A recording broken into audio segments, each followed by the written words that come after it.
Hello friends, ഇന്നലെ discuss ചെയ്ത assistant പ്രസിഡർ officer question പേപ്പറിൻ്റെ ബാക്കിയാണ് നമ്മളിന്ന് ഡിസ്കസ് ചെയ്യുന്നത്. ഫസ്റ്റ് ക്വസ്റ്റ്യൻ, 1975 ദേശീയ അടിയന്തരാവസ്ഥ പ്രഖ്യാപിച്ചപ്പോൾ കേരളത്തിലെ മുഖ്യമന്ത്രി താഴെ പറയുന്നവയിൽ ആരായിരുന്നു?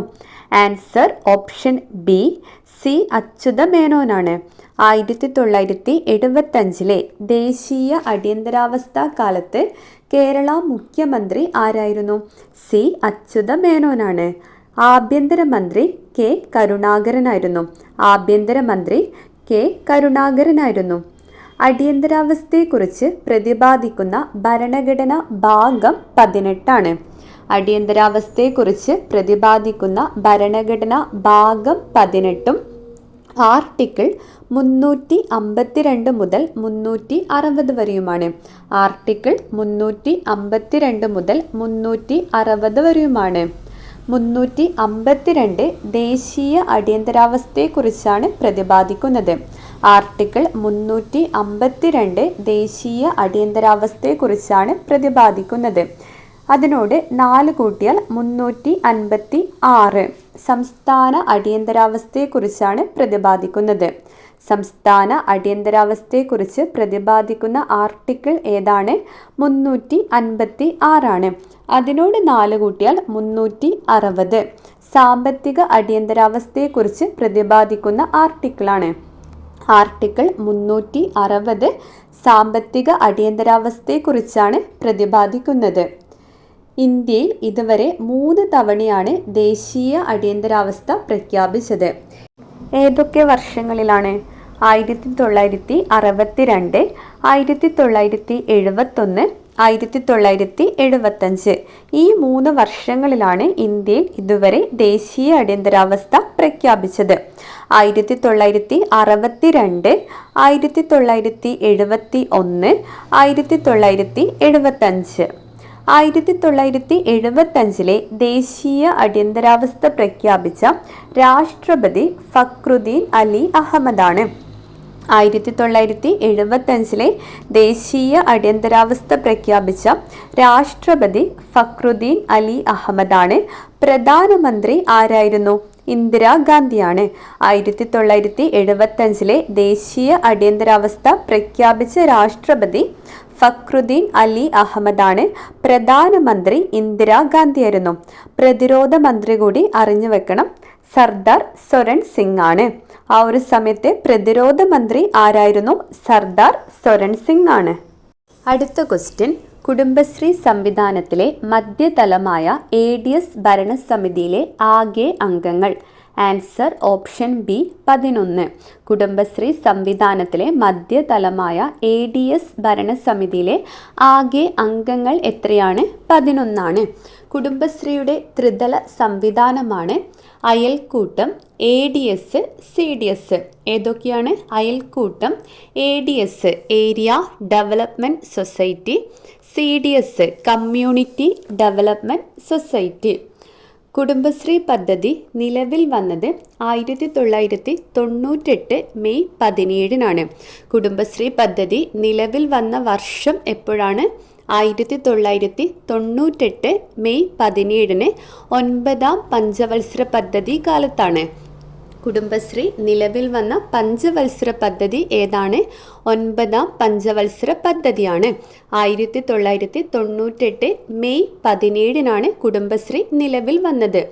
ഇതിനു മുന്നേ പരീക്ഷണ അടിസ്ഥാനത്തിൽ കുടുംബശ്രീ ആദ്യമായി നടപ്പിലാക്കിയത് ആലപ്പുഴയിലാണ്. പരീക്ഷണ അടിസ്ഥാനത്തിൽ 1994 കുടുംബശ്രീ ആദ്യമായി നടപ്പിലാക്കിയത് എവിടെയാണ്? ആലപ്പുഴയിലാണ്. കുടുംബശ്രീ ഔദ്യോഗികമായിട്ട് നിലവിൽ വരുന്നത് 1998 മെയ് 17 AB വാജ്പേയി ആണ് ഉദ്ഘാടനം ചെയ്തത്. കുടുംബശ്രീ പദ്ധതി ഉദ്ഘാടനം ചെയ്തത് ആരാണ്? AB വാജ്പേയി ആണ്. കുടുംബശ്രീ പദ്ധതി ഉദ്ഘാടനം ചെയ്ത ജില്ല ഏതാണ്? മലപ്പുറം ജില്ലയാണ്. കുടുംബശ്രീ പദ്ധതി ഉദ്ഘാടനം ചെയ്ത ജില്ല മലപ്പുറം ജില്ല. നഗരപ്രദേശങ്ങളിൽ കുടുംബശ്രീ ആരംഭിച്ച വർഷം 1999 ഏപ്രിൽ 1. നഗരപ്രദേശങ്ങളിൽ കുടുംബശ്രീ പ്രവർത്തനം ആരംഭിച്ച വർഷം 1999 ഏപ്രിൽ 1-നാണ്.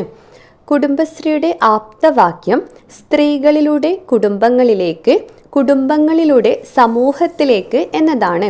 കുടുംബശ്രീയുടെ ആപ്തവാക്യം എന്താണ്? സ്ത്രീകളിലൂടെ കുടുംബങ്ങളിലേക്ക്, കുടുംബങ്ങളിലൂടെ സമൂഹത്തിലേക്ക്.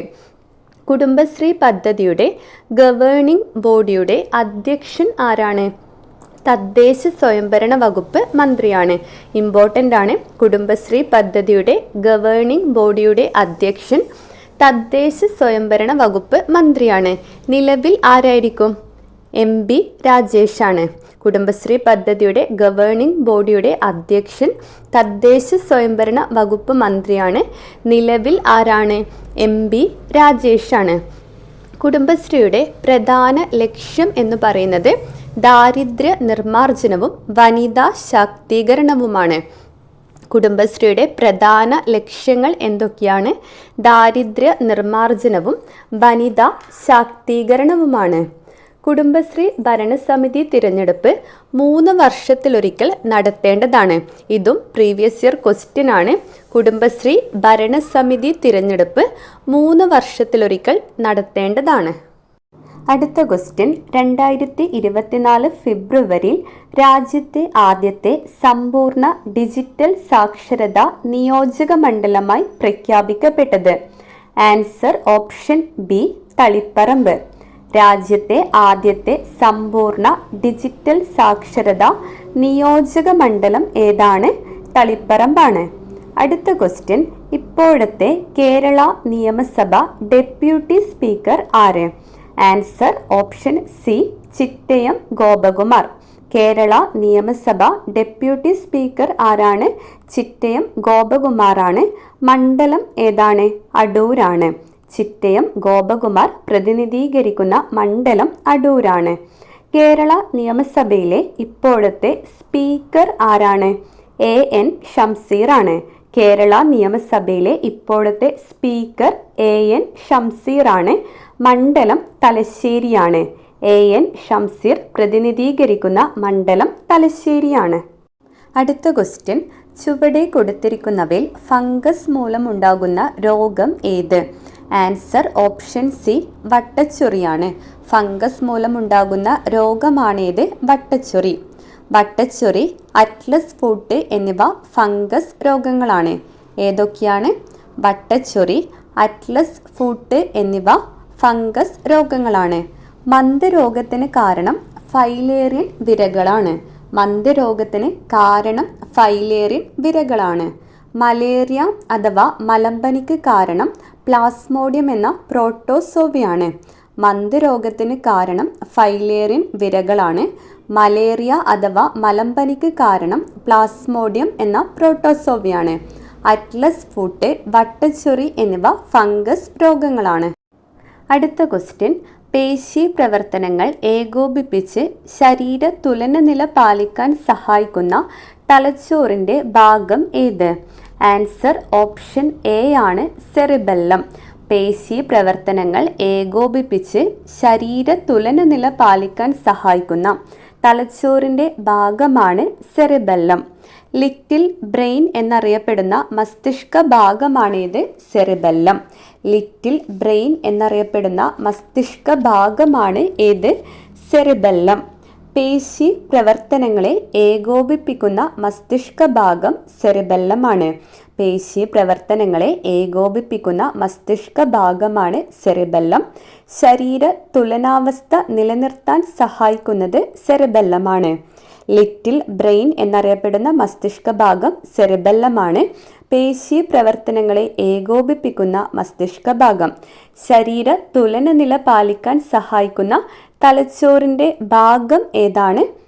സെറിബെല്ലമാണ്. മദ്യം ബാധിക്കുന്ന തലച്ചോറിൻ്റെ ഭാഗം സെറിബെല്ലം. മദ്യം ബാധിക്കുന്ന തലച്ചോറിൻ്റെ ഭാഗം ഏതാണ്? സെറിബെല്ലമാണ്. തലാമസുമായി ബന്ധപ്പെട്ട ഇമ്പോർട്ടൻ്റ് പോയിന്റ്സ് എന്തൊക്കെയാണ്? മനുഷ്യ ശരീരത്തിലെ റിലേ സ്റ്റേഷൻ എന്നറിയപ്പെടുന്നത് തലാമസ് ആണ്. മനുഷ്യ ശരീരത്തിലെ റിലേ സ്റ്റേഷൻ എന്നറിയപ്പെടുന്നത് തലാമസ് ആണ്. വേദനാ സംഹാരികൾ പ്രവർത്തിക്കുന്ന തലച്ചോറിൻ്റെ ഭാഗം. വേദനാ സംഹാരികൾ പ്രവർത്തിക്കുന്ന തലച്ചോറിൻ്റെ ഭാഗമാണിത് തലാമസ്. സെറിബ്രത്തിലേക്കും സെറിബ്രത്തിൽ നിന്നുമുള്ള ആവേഗങ്ങളുടെ പുനഃപ്രസരണ കേന്ദ്രം. ആവേഗങ്ങൾ എന്ന് വെച്ചാൽ സന്ദേശങ്ങളാണ്. സെറിബ്രത്തിലേക്കും സെറിബ്രത്തിൽ നിന്നുമുള്ള ആവേഗങ്ങളുടെ പുനഃപ്രസരണ കേന്ദ്രം തലാമസ് ആണ്.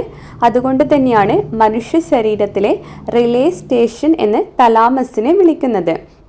മനുഷ്യ ശരീരത്തിലെ റിലേ സ്റ്റേഷൻ എന്നറിയപ്പെടുന്നത് തലാമസ് ആണ്.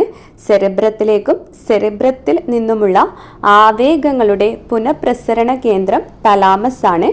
വേദനാ സംഹാരികൾ പ്രവർത്തിക്കുന്ന തലച്ചോറിൻ്റെ ഭാഗമാണിത് തലാമസ്. മെഡുല്ല ഒബ്ലോങ്കേറ്റയുമായി ബന്ധപ്പെട്ട പോയിന്റ്സ് എന്തൊക്കെയാണ്? മനുഷ്യ ശരീരത്തിലെ അനൈച്ഛിക പ്രവർത്തനങ്ങളെ നിയന്ത്രിക്കുന്ന ഭാഗമാണ് മെഡുല്ല ഒബ്ലോങ്കേറ്റ. അനൈച്ഛിക പ്രവർത്തനങ്ങൾ എന്ന് വെച്ചാൽ നമ്മുടെ ഇഷ്ടാനുസരണം അല്ലാതെ നടക്കുന്ന പ്രവർത്തനങ്ങളാണ് അനൈച്ഛിക പ്രവർത്തനങ്ങൾ. അതായത് ഹൃദയ സ്പന്ദനം, ശ്വാസോച്ഛ്വാസം, രക്തക്കുഴലുകളുടെ സങ്കോചം തുടങ്ങിയ അനൈച്ഛിക പ്രവർത്തനങ്ങളെ നിയന്ത്രിക്കുന്നത് ആരാണ്? മെഡുല്ല ഒബ്ലോങ്കേറ്റയാണ്. മനുഷ്യ ശരീരത്തിലെ അനൈച്ഛിക പ്രവർത്തനങ്ങളെ നിയന്ത്രിക്കുന്ന ഭാഗമാണിത് മെഡുല്ല ഒബ്ലോങ്കേറ്റ. ഹൃദയസ്പന്ദനം, രക്തക്കുഴലുകളുടെ സങ്കോചം, ശ്വാസോച്ഛ്വാസം തുടങ്ങിയ പ്രവർത്തനങ്ങളെ നിയന്ത്രിക്കുന്നത് മെഡുല്ല ഒബ്ലോങ്കേറ്റയാണ്. അടുത്ത ഭാഗം സെറിബ്രമാണ്. മസ്തിഷ്കത്തിൻ്റെ ഏറ്റവും വലിയ ഭാഗമാണിത് സെറിബ്രം. മസ്തിഷ്കത്തിൻ്റെ ഏറ്റവും വലിയ ഭാഗം സെറിബ്രമാണ്. ചിന്ത, ബുദ്ധി, ഓർമ്മ, ഭാവന എന്നിവയുടെ കേന്ദ്രമാണ് സെറിബ്രം. ചിന്ത, ബുദ്ധി, ഓർമ്മ, ഭാവന എന്നിവയുടെ കേന്ദ്രം സെറിബ്രമാണ്. ഐച്ഛിക പ്രവർത്തനങ്ങളെ നിയന്ത്രിക്കുന്ന മസ്തിഷ്ക ഭാഗമാണ് സെറിബ്രം. ഐച്ഛിക പ്രവർത്തനങ്ങളെ നിയന്ത്രിക്കുന്ന മസ്തിഷ്ക ഭാഗം ഏതാണ്? സെറിബ്രമാണ്. ഐച്ഛിക പ്രവർത്തനങ്ങൾ എന്ന് വെച്ചാൽ നമ്മുടെ ഇഷ്ടാനുസരണം നടക്കുന്ന പ്രവർത്തനങ്ങൾ. അതായത് ഇപ്പം നമ്മൾ നടക്കുന്നത്, അല്ലെങ്കിൽ കൈ അനക്കുന്നത്, കാലനക്കുന്നത്, ഇതൊക്കെ നമ്മളെ ഇഷ്ടത്തോടെ ചെയ്യുന്ന കാര്യങ്ങളാണ്, അല്ലെങ്കിൽ നമ്മുടെ നിയന്ത്രണത്തിലുള്ള കാര്യങ്ങളാണ്. ഇത്തരം പ്രവർത്തനങ്ങളെ നിയന്ത്രിക്കുന്നത് ആരാണ്? സെറിബ്രമാണ്. അതേസമയം അനൈച്ഛിക പ്രവർത്തനങ്ങളെ നിയന്ത്രിക്കുന്നത് ആരായിരുന്നു? മെഡുല്ല ഒബ്ലോങ്കേറ്റയാണ്. അനൈച്ഛിക പ്രവർത്തനങ്ങൾ നമ്മൾ പറഞ്ഞു അല്ലേ, ഹൃദയസ്പന്ദനം, രക്തക്കുഴലുകളുടെ സങ്കോചം, ഇതൊന്നും നമ്മുടെ നിയന്ത്രണത്തിലുള്ള പ്രവർത്തനങ്ങളല്ല. ഇവയെ നിയന്ത്രിക്കുന്ന മസ്തിഷ്ക ഭാഗമാണിത് മെഡുല്ല ഒബ്ലോങ്കേറ്റ. അതുപോലെ തന്നെ തുമ്മൽ, ചുമ, ഛർദി എന്നീ പ്രവർത്തനങ്ങളെ നിയന്ത്രിക്കുന്നതും ആര് തന്നെയാണ്? മെഡുല്ല ഒബ്ലോങ്കേറ്റയാണ്. ഇമ്പോർട്ടൻ്റ് ആയ പോയിന്റാണ്. ഐച്ഛിക പ്രവർത്തനങ്ങളെ നിയന്ത്രിക്കുന്നത് സെറിബ്രമാണ്. അനൈച്ഛിക പ്രവർത്തനങ്ങളെ നിയന്ത്രിക്കുന്നത് മെഡുല്ല ഒബ്ലോങ്കേറ്റയാണ്. അടുത്ത ക്വസ്റ്റ്യൻ, റെറ്റിനോൾ എന്ന പേരിൽ അറിയപ്പെടുന്ന വിറ്റാമിൻ ഏത്? Answer option B, vitamin A. Retinol എന്ന പേരിൽ അറിയപ്പെടുന്ന വിറ്റാമിൻ ഏതാണ്? വിറ്റാമിൻ എ ആണ്. ഓപ്ഷനിലുള്ള മറ്റ് വൈറ്റമിൻസിൻ്റെ രാസനാമങ്ങൾ കൂടി നമുക്ക് നോക്കാം. വിറ്റാമിൻ കെയുടെ രാസനാമം ഫില്ലോക്വിനോൺ എന്നാണ്. വിറ്റാമിൻ കെ ഫില്ലോക്വിനോൺ ആണ്. Vitamin D calciferol. വിറ്റാമിൻ ഡിയുടെ രാസനാമം എന്താണ്? കാൽസിഫെറോൾ ആണ്. വിറ്റാമിൻ ഇയുടെ രാസനാമം ടോക്കോഫെറോൾ. വിറ്റാമിൻ ഇയുടെ രാസനാമം എന്താണ്? ടോക്കോഫെറോൾ ആണ്. ഒന്നുകൂടി പറയാം, വിറ്റാമിൻ എയുടെ രാസനാമം റെറ്റിനോൾ ആണ്. വിറ്റാമിൻ എയുടെ രാസനാമം എന്താണ്? റെറ്റിനോൾ ആണ്. വിറ്റാമിൻ കെയുടെ രാസനാമം ഫില്ലോക്വിനോൺ എന്നാണ്. വിറ്റാമിൻ ഡിയുടെ രാസനാമം കാൽസിഫെറോൾ. വിറ്റാമിൻ ഡിയുടെ രാസനാമം എന്താണ്? കാൽസിഫെറോൾ. വിറ്റാമിൻ ഇയുടെ രാസനാമം ടോക്കോഫെറോൾ എന്നാണ്. ടോക്കോഫെറോൾ വിറ്റാമിൻ ഇ ആണ്. അസ്കോർബിക് ആസിഡ് ഏത് വൈറ്റമിൻ്റെ രാസനാമമാണ്? അസ്കോർബിക് ആസിഡ് വൈറ്റമിൻ സി ആണ്. അസ്കോർബിക് ആസിഡ് വൈറ്റമിൻ സി ആണ്. എല്ലാം ഇമ്പോർട്ടൻ്റ് ആണ്, പഠിച്ചു വെക്കണം. അടുത്ത ക്വസ്റ്റ്യൻ AI അധിഷ്ഠിത real time forest alert system ആരംഭിച്ച ആദ്യ സംസ്ഥാനം. ആൻസർ ഓപ്ഷൻ സി മധ്യപ്രദേശ് ആണ്. AI അധിഷ്ഠിത real time forest alert system ആരംഭിച്ച ആദ്യ സംസ്ഥാനമാണ് മധ്യപ്രദേശ്. അടുത്ത ക്വസ്റ്റ്യൻ ഒരു ഗ്ലാസ് ദണ്ട് സിൽക്ക് കൊണ്ട് ഉരസിയാൽ അത്. ആൻസർ ഓപ്ഷൻ ബി സിൽക്കിന് ഇലക്ട്രോൺ നൽകുന്നു. അതായത് ഒരു ഗ്ലാസ് ദണ്ട് സിൽക്ക് കൊണ്ട് ഉരസിയാൽ ഗ്ലാസ് ദണ്ട് സിൽക്കിന് എന്ത് ചെയ്യും? ഇലക്ട്രോൺ വിട്ടുകൊടുക്കുകയാണ് ചെയ്യുന്നത്. ഗ്ലാസ് ദണ്ട് സിൽക്കിന് ഇലക്ട്രോൺ വിട്ടുകൊടുക്കും. ഇലക്ട്രോൺ വിട്ടുകൊടുക്കുന്ന ആൾക്ക് ലഭിക്കുന്നത് പോസിറ്റീവ് ചാർജാണ്. ഇവിടെ ഗ്ലാസ് ദണ്ടിന് പോസിറ്റീവ് ചാർജ് ലഭിക്കും. സിൽക്ക് ഇലക്ട്രോൺ സ്വീകരിക്കുന്ന ആളാണ്. സിൽക്കിന് ലഭിക്കുന്നത് നെഗറ്റീവ് ചാർജാണ്. ഒരു ഗ്ലാസ് ദണ്ട് സിൽക്ക് കൊണ്ട് ഉരസിയാൽ ആ ഒരു രാസപ്രവർത്തനത്തിൽ ഗ്ലാസ് ദണ്ട് ഇലക്ട്രോണ് സിൽക്കിന് വിട്ടുകൊടുക്കുകയാണ് ചെയ്യുന്നത്. ഗ്ലാസ് ദണ്ടിന് പോസിറ്റീവ് ചാർജ് ലഭിക്കും. സിൽക്ക് ആ ഇലക്ട്രോണിനെ സ്വീകരിക്കുകയാണ് ചെയ്യുന്നത്. സിൽക്കിന് ലഭിക്കുന്നത് നെഗറ്റീവ് ചാർജാണ്. അടുത്ത ക്വസ്റ്റ്യൻ ഭ്രമണചലനത്തിൽ ബലത്തിനോട് തുല്യമായത്. Answer option D torque. ഭ്രമണചലനത്തിൽ ബലത്തിനോട് തുല്യമായത് ടോർക്കാണ്. അടുത്ത ക്വസ്റ്റ്യൻ ഏറ്റവും ഉയർന്ന വിശിഷ്ട താപധാരിതയുള്ള പദാർത്ഥത്തിൻ്റെ പേര്. ആൻസർ ഓപ്ഷൻ സി ആണ് ജലം. ഏറ്റവും ഉയർന്ന വിശിഷ്ട താപധാരിതയുള്ള പദാർത്ഥം ഏതാണ്? ജലമാണ്. 1 കിലോഗ്രാം മാസ്സുള്ള ഒരു പദാർത്ഥത്തിൻ്റെ താപനില 1 കെൽവിൻ ഉയർത്താൻ ആവശ്യമായ താപത്തിനെയാണ് വിശിഷ്ട താപധാരിത എന്ന് പറയുന്നത്. എന്താണ്? 1 കിലോഗ്രാം മാസ്സുള്ള ഒരു പദാർത്ഥത്തിൻ്റെ താപനില 1 കെൽവിൻ. താപനിലയുടെ SI യൂണിറ്റാണ് കെൽവിൻ. 1 കെൽവിൻ ഉയർത്താൻ ആവശ്യമായ താപമാണ് വിശിഷ്ട താപധാരിത. അതായത് ആ പദാർത്ഥത്തിൻ്റെ മാസ് 1 കിലോഗ്രാം. ആ 1 കിലോഗ്രാം മാസ്സുള്ള ഒരു പദാർത്ഥത്തിൻ്റെ താപനില 1 കെൽവിനായിട്ട് ഉയർത്താൻ ആവശ്യമായ താപം എത്രയാണോ അതിനെയാണ് വിശിഷ്ട താപധാരിത എന്ന് പറയുന്നത്. ഏറ്റവും ഉയർന്ന വിശിഷ്ട താപധാരിതയുള്ള പദാർത്ഥം ജലമാണ്. വിശിഷ്ട താപധാരിത ഏറ്റവും കൂടിയ മൂലകം എന്നാണെങ്കിൽ അത് ഹൈഡ്രജനാണ്. വിശിഷ്ട താപധാരിത ഏറ്റവും കൂടിയ മൂലകം ഏതാണ്? ഹൈഡ്രജൻ. പദാർത്ഥം എന്നാണെങ്കിൽ ജലമാണ്. അടുത്ത ക്വസ്റ്റ്യൻ ഹൈഡ്രജൻ സ്പെക്ട്രത്തിലെ ലൈമാൻ ശ്രേണി കാണപ്പെടുന്ന മേഖല ഏത്? ആൻസർ ഓപ്ഷൻ എ അൾട്രാവയലറ്റ് മേഖല. ഹൈഡ്രജൻ സ്പെക്ട്രത്തിലെ ലൈമാൻ ശ്രേണി കാണപ്പെടുന്ന മേഖല അൾട്രാവയലറ്റ് മേഖലയാണ്. അടുത്ത ക്വസ്റ്റ്യൻ അമ്ലം എന്നാൽ ഹൈഡ്രജൻ അയോൺ ദാതാവാണ് എന്ന ആശയം മുന്നോട്ട് വെച്ച ശാസ്ത്രജ്ഞൻ. ആൻസർ ഓപ്ഷൻ ബി അറീനിയസ് ആണ്. അമ്ലം എന്നാൽ ഹൈഡ്രജൻ അയോൺ ദാതാവാണ് എന്ന ആശയം മുന്നോട്ട് വെച്ച ശാസ്ത്രജ്ഞനാണ് അറീനിയസ്.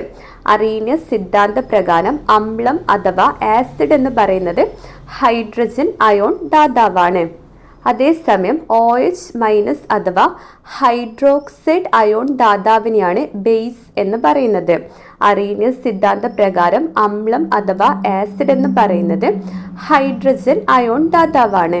ഇനി OH- അല്ലെങ്കിൽ ഹൈഡ്രോക്സൈഡ് അയോൺ ദാതാവിനെയാണ് ഈ ഒരു സിദ്ധാന്ത പ്രകാരം ബേസുകൾ എന്ന് പറയുന്നത്. അടുത്ത ക്വസ്റ്റ്യൻ കാർബണിൻ്റെ രൂപാന്തരത്തിൽ തെർമോഡൈനാമിക്സ് അനുസരിച്ച് ഏറ്റവും സ്ഥിരതയുള്ള രൂപം ഏത്? Answer option C graphite. കാർബണിൻ്റെ രൂപാന്തരത്തിൽ തെർമോഡൈനാമിക്സ് അനുസരിച്ച് ഏറ്റവും സ്ഥിരതയുള്ള രൂപമാണേത്? ഗ്രാഫൈറ്റ്. ഇനി ഭൂമിയിലെ ഏറ്റവും കാഠിന്യമേറിയ വസ്തു ഏതാണ്? വജ്രമാണ്. ഭൂമിയിലെ ഏറ്റവും കാഠിന്യമേറിയ വസ്തു വജ്രമാണ്. ഗ്ലാസ് മുറിക്കാൻ ഉപയോഗിക്കുന്ന കാർബണിൻ്റെ രൂപാന്തരമാണ് വജ്രം. ഗ്ലാസ് മുറിക്കാൻ ഉപയോഗിക്കുന്ന കാർബണിൻ്റെ രൂപാന്തരമാണ് വജ്രം. അടുത്ത ക്വസ്റ്റ്യൻ കേരളത്തിലെ സാമൂഹിക രാഷ്ട്രീയ നാടകരംഗത്തെ പ്രശസ്ത കലാകാരി നിലമ്പൂർ ആയിഷയ്ക്ക് ലഭിച്ച അവാർഡുകൾ ഏതെല്ലാം? ആൻസർ ഓപ്ഷൻ ബി 1, 3, 4 എന്നിവ. നിലമ്പൂർ ആയിഷയ്ക്ക് ലഭിച്ച അവാർഡുകൾ ഏതൊക്കെയാണ്? SL പുരം സദാനന്ദൻ പുരസ്കാരം, കേരള സംഗീത നാടക അക്കാദമി അവാർഡ്, കേരള സംസ്ഥാന ചലച്ചിത്ര അവാർഡ്. നിലമ്പൂർ ആയിഷയ്ക്ക് ലഭിച്ച അവാർഡുകൾ ഏതൊക്കെയാണ്? SL പുരം സദാനന്ദൻ പുരസ്കാരം, കേരള സംഗീത നാടക അക്കാദമി അവാർഡ്, കേരള സംസ്ഥാന ചലച്ചിത്ര അവാർഡ്. 7ാം ക്ലാസ്സിലെ പുതിയ SCERTയിലെ അനീതിയിൽ നിന്ന് നീതിയിലേക്ക് എന്ന ചാപ്റ്ററിൽ നിലമ്പൂർ ആയിഷയെക്കുറിച്ച് പഠിക്കാനുണ്ട്. അതിൽ നിലമ്പൂർ ആയിഷയുടെ ജീവചരിത്രം തന്നിട്ടുണ്ട്. ജീവചരിത്രത്തിൻ്റെ ഒരു ചെറിയ ഭാഗമുണ്ട്. ജീവിതത്തിനും അരങ്ങിനും ഇടയിൽ എന്നത് നിലമ്പൂർ ആയിഷയുടെ ജീവചരിത്രമാണ്. നിലമ്പൂർ ആയിഷയുടെ ജീവചരിത്രമാണിത്. ജീവിതത്തിനും അരങ്ങിനും ഇടയിൽ ഇമ്പോർട്ടൻ്റ് ആണ്. SCERT ഫാക്റ്റാണ്. ജീവിതത്തിനും അരങ്ങിനും ഇടയിൽ എന്നത് നിലമ്പൂർ ആയിഷയുടെ ജീവചരിത്രമാണ്. നിലമ്പൂർ ആയിഷയുടെ ആത്മകഥ ജീവിതത്തിൻ്റെ അരങ്ങ് എന്നതാണ്. ജീവിതത്തിൻ്റെ അരങ്ങ് എന്നത് നിലമ്പൂർ ആയിഷയുടെ ആത്മകഥയാണ്. ജീവിതത്തിനും അരങ്ങിനും ഇടയിൽ എന്നത് നിലമ്പൂർ ആയിഷയുടെ ജീവചരിത്രമാണ്. അടുത്ത ക്വസ്റ്റ്യൻ, കായിക പ്രതിഭകളുടെയും ആത്മകഥകളുടെയും പേര് നൽകിയിരിക്കുന്നതിൽ ശരിയായി യോജിപ്പിച്ച ജോഡി കണ്ടെത്തുക. ആൻസർ ഓപ്ഷൻ എ 1ഉം 4ഉമാണ്. ഇതിൽ സുനിൽ ഗവാസ്കറിൻ്റെ ആത്മകഥയാണേത്? Sunny days. സുനിൽ ഗവാസ്കറിൻ്റെ ആത്മകഥ സണ്ണി ഡേയ്സ് ആണ്. സൈന നേവാളിൻ്റെ ആത്മകഥയാണ് പ്ലേയിങ് ടു വിൻ. സുനിൽ ഗവാസ്കറിൻ്റെ ആത്മകഥ സണ്ണി ഡേയ്സ്. സൈന നേവാളിൻ്റെ ആത്മകഥ, ബാഡ്മിൻ്റൺ താരമായ സൈന നേവാളിൻ്റെ ആത്മകഥയാണ് പ്ലേയിങ് ടു വിൻ. മേരി കോമിൻ്റെ ആത്മകഥ ഏതാണ്? അൺബ്രേക്കബിൾ ആണ്. മേരി കോമിൻ്റെ ആത്മകഥ അൺബ്രേക്കബിൾ. സച്ചിൻ തെണ്ടുൽക്കറിൻ്റെ ആത്മകഥയാണ് playing it my way. Sachin തെണ്ടുൽക്കറിൻ്റെ ആത്മകഥ പ്ലേയിങ് ഇറ്റ് മൈ വേ ആണ്. ഒന്നുകൂടി പറയാം, സുനിൽ ഗവാസ്കറിൻ്റെ ആത്മകഥ ഏതാണ്? Sunny days. മേരി കോമിൻ്റെ ആത്മകഥയാണ് അൺബ്രേക്കബിൾ. അൺബ്രേക്കബിൾ എന്നത് മേരി കോമിൻ്റെ ആത്മകഥയാണ്. സച്ചിൻ തെണ്ടുൽക്കറിൻ്റെ ആത്മകഥ പ്ലേയിങ് ഇറ്റ് മൈ വേ ആണ്. സച്ചിൻ്റെ ആത്മകഥ ഏതാണ്? Playing it my way. Saina നേവാളിൻ്റെ ആത്മകഥ പ്ലേയിങ് ടു വിൻ ആണ്.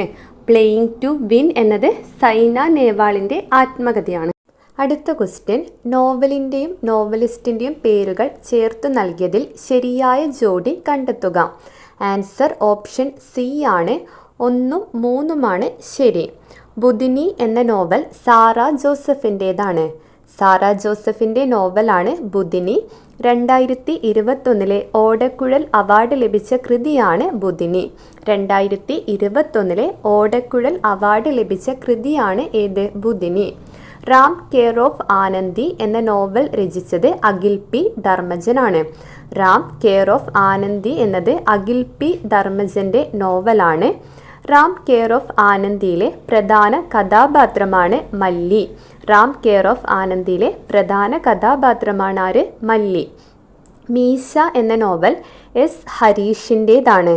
2022 വയലാർ അവാർഡ് ലഭിച്ച കൃതിയാണേത്? എസ് ഹരീഷിൻ്റെ മീശ എന്ന നോവൽ. സമുദ്രശില എന്ന നോവൽ രചിച്ചത് സുഭാഷ് ചന്ദ്രനാണ്. സമുദ്രശില സുഭാഷ് ചന്ദ്രൻ്റെ നോവലാണ്. ഒന്നുകൂടി പറയാം, ബുധിനി എന്ന നോവൽ രചിച്ചത് ആരാണ്? സാറ ജോസഫാണ്. മീശ ആരുടെ നോവലാണ്? എസ് ഹരീഷിൻ്റെ നോവലാണ് മീശ.